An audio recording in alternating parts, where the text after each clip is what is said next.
माना गांव, जहां से पांडव स्वर्ग की ओर गए थे।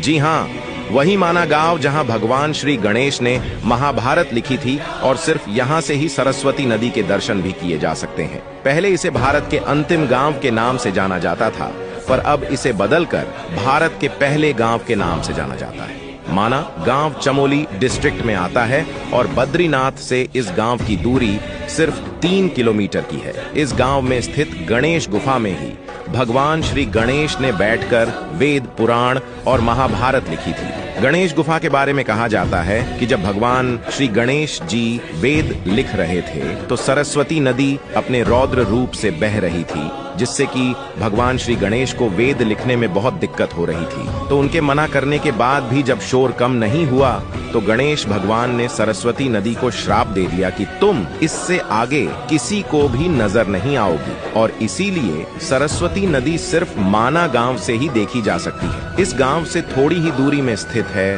वसुधारा फॉल। कहा जाता है कि वसुधारा फॉल्स का पानी जो लोग पाप करते हैं उन पर बिल्कुल भी नहीं गिरता है। यह एक बेहद ही सुंदर झरना है जिसकी ऊंचाई लगभग 400 फीट की है। जो भी टूरिस्ट माना गांव आते हैं वो भारत की पहली दुकान पर जरूर विजिट करते हैं। तो ये थी माना गांव की कुछ बातें।